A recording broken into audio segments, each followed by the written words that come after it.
Welcome back, everybody. As always, hope everybody is having a wonderful day. We are back with Dr. Paul David White for another section of the Pillars of Success. How are you doing today, Dr. White? I'm great. I'm having a great day. Today, we want to focus on something very, very important within success, and that is going to be the outside influences we face on a day-to-day basis. That could be positive influences, negative influences, just any kind of outside influence within our journey. The first thing I want to ask you is, in terms of outside influence, how much do you truly think that affects somebody's growth in their journey to success? It has a huge influence on a person's growth or their stagnation. So, one of the things that's interesting about life is that we all face these external forces, and they all pull us in different directions if we allow them to. As you stated, some of these forces are positive, some are negative. Of course, on our journey to success, we want to align more closely to the positive external forces, but it doesn't always work out that way. And sometimes the negative forces will actually provide us a lesson or help us grow, maybe in ways that we can't predict. In terms of outside influence specifically, a lot of people say on your path to success, you should not tell a lot of people about your success and you should stay quiet and keep things to yourself to avoid negative criticisms or things that can affect your mindset in terms of your confidence on your path. What do you think about that? I completely disagree with that. I believe that you should tell everybody. And the most important person is yourself. And every time you say it to somebody, you're reinforcing it to yourself. So I think it's absolutely important to let the world know what your intentions are. Letting yourself know what your intentions are each time you tell somebody. So don't keep these things in secret. I think the other important aspect of this is that you don't know who else you're going to inspire. And that's the whole point here, along with growing and becoming successful and becoming a better version of ourselves, is helping others to do that as well. And if you're hiding these things and if you're doing these things in secret, you're not helping others. You're not lifting others up. You're not inspiring others. So I think it's important to declare it to the world. In terms of intrinsic motivations and extrinsic motivations, how do you see the differences when it comes to how they affect somebody's journey when it comes to outside forces? Meaning, obviously, when we're intrinsically motivated by ourselves, we feel a natural pull to want to do something from our own ambitions, whereas extrinsic motivations, we feel kind of obligated to do things. In terms of how others view us, what would you think of in terms of that kind of mindset on those two subjects? I believe you need both intrinsic and extrinsic. And the reason why is because there are different things that motivate different people. And many times, I'm speaking for myself here, there has been external things that have motivated me. There have been internal things that have motivated me. Whatever you can use as fuel, and I feel that sometimes, again, we want to focus on all the positive things, but there are negative experiences that I've had, and I'm sure many others that are watching this have had, that also motivate them. And so, we don't want to discount, the power of even negative extrinsic forces as well. But I believe that it's so important to harness either of those on your journey and to really delve deep into that as far as you possibly can. So obviously within our journey, protecting our mental health and a positive mindset is very important for the longevity of our journey. In terms, going back to what you said earlier about being open with the world about how you want to go about things, how would you deal with negativity and not allow it to affect you or affect your self-esteem? Well, I think first and foremost, we need to understand that what another person says to us is more of a reflection about how they feel essentially about themselves. So we're going to come up against this. I think most of us, since the time we were children, have come up with individuals, or come across individuals that have been negative or told us that we couldn't do something. I think as adults, we can use that as fuel and prove them wrong. But I think it's good to have that level of adversity. I think that it challenges us and it keeps us aware of the goal that's at hand. I think sometimes it also holds us accountable. I think when we keep things secret and stuff sometimes, as far as our goals and such, it's easy sometimes not to maybe follow through. Whereas when we've committed openly and our friends and family realize our goals and our objectives, that kind of holds us a little bit more accountable. Not only to ourselves, but to others to a certain extent as well. Going off of some questions so far, I want to reel it in a little bit in terms of your personal experience on your journey. So could you give an example of someone, or for that matter, an external positive force that helped you on your journey to achieving your doctorate? There have been a number of people in my life that had been nudging me in that direction for years. And what's interesting is that these individuals weren't being loud about it. They weren't being overt. They were just kind of calmly and patiently dropping hints and just kind of nudging me in that direction. I think sometimes that's kind of the takeaway when it comes to positive external influences, is they're not loud necessarily, they're not brash, but they have a way of cutting through all the noise and touching us deeply and helping us to basically find our fire, find our flame, and to move into that direction and to change the trajectory of our life. In terms of external forces, what would you say is the most beneficial way to keep your peace of mind and not allow external forces to get into your head?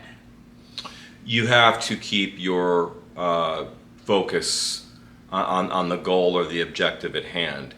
And those may be multiple objectives or multiple goals, but you need to keep those at the forefront of your mind.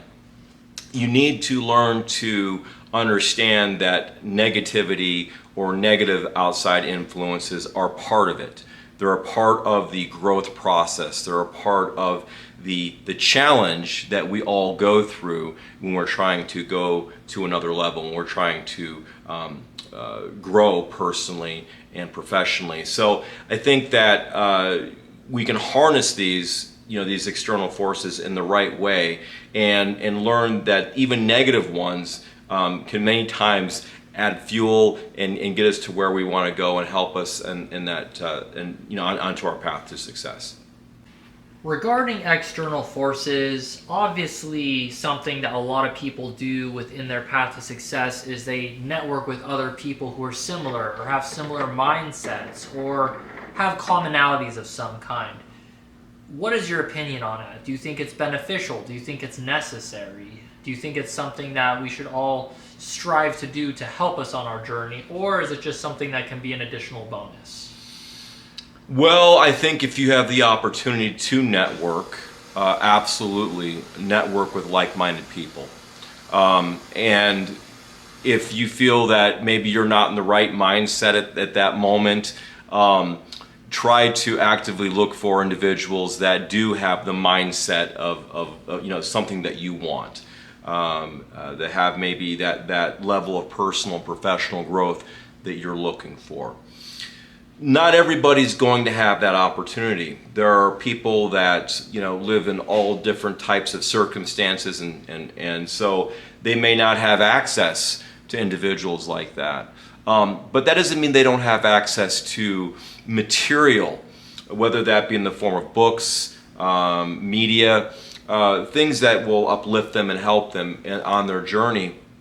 And so there are a number, many actually, positive external forces that we can harness out there in lieu interpersonal relationships. So ideally, of course, we want to form these interpersonal relationships with like-minded, successful people that are, reflective and trying to grow. But if we don't have access to these individuals, there are other methods and ways to enrich our lives and to grow as well.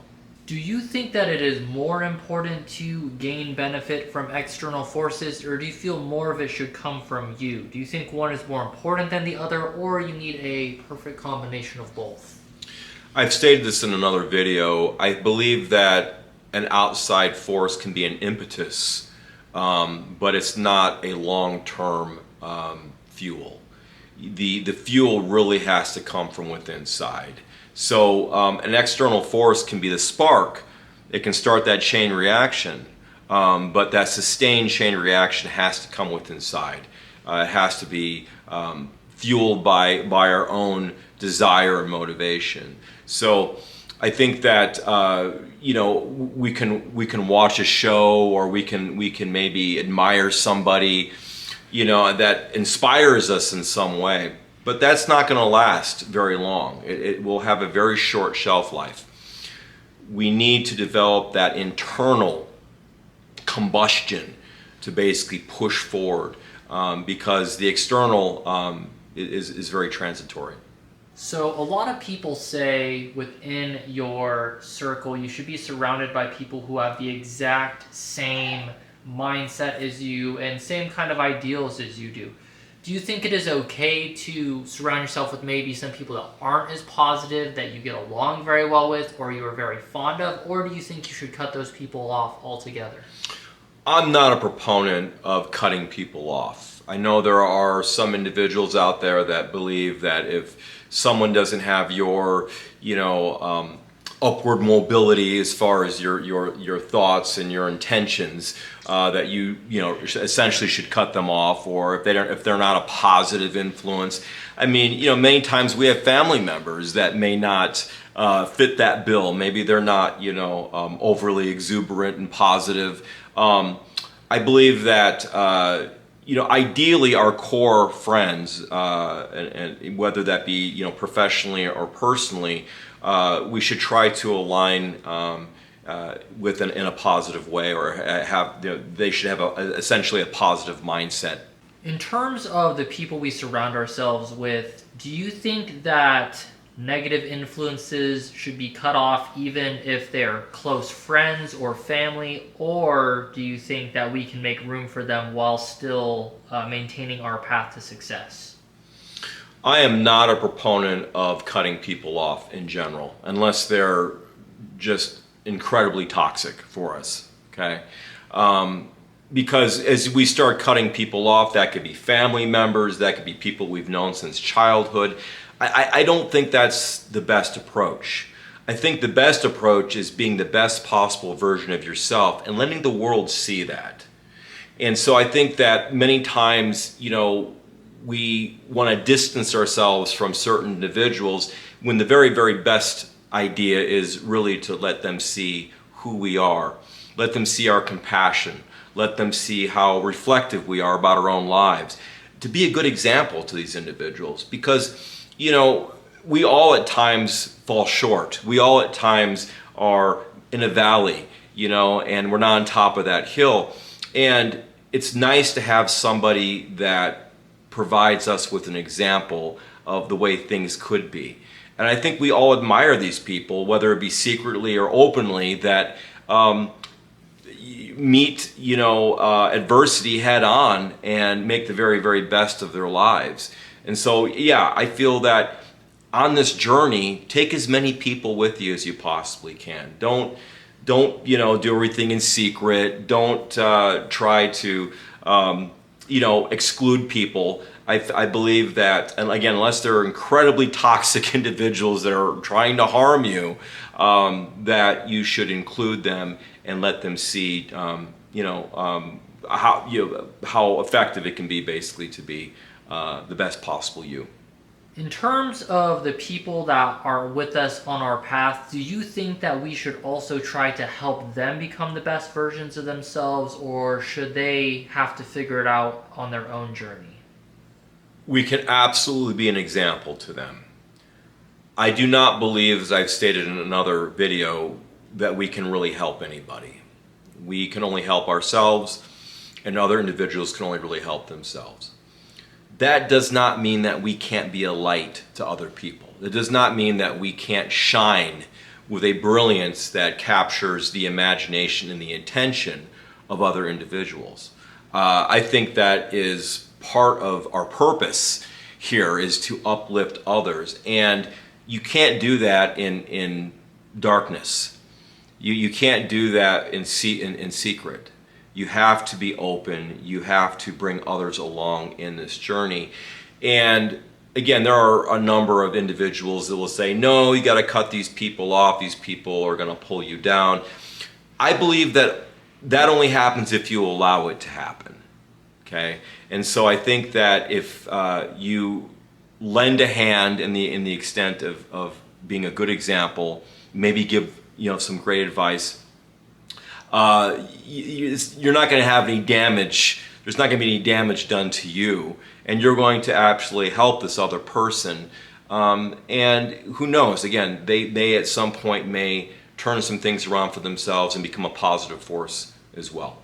Thank you so much for all of your insight, as always, Dr. Paul. And to finish things up, as we always do, we would just like to get a summary of kind of everything from your stance and follow up with this last question. And that is going to be, moving forward, if you were to give anybody any last piece of advice when it comes to external influences, what would you tell them? I would tell them embrace external influences, but remember that your own internal spark is the most important part of you. You can use external forces, whether they be positive or negative, to help spark, or maybe start that chain reaction inside yourself. But ultimately, external forces are always going to take a backseat to your own internal development, that internal fire, basically, that burns inside of you. And I think that's important to remember as we carry forward in life, that we need to continue developing the internal parts of ourselves. We need to keep being reflective and finding, defining our purpose, understanding our role within our communities and within, on a professional and personal level. So I think that's the advice I would give, is that use the external as a fuel, but as I stated before, it's not something that's going to be sustainable long term. You need something internal to keep that sustainable and have that kind of longevity. As always, thank you so much for your time, Dr. White. For everybody who is watching, if you enjoyed this video, make sure to hit that like button and subscribe. It really helps the channel. And as always, everybody have an amazing day, and we will see you on the next episode. My pleasure. Take care.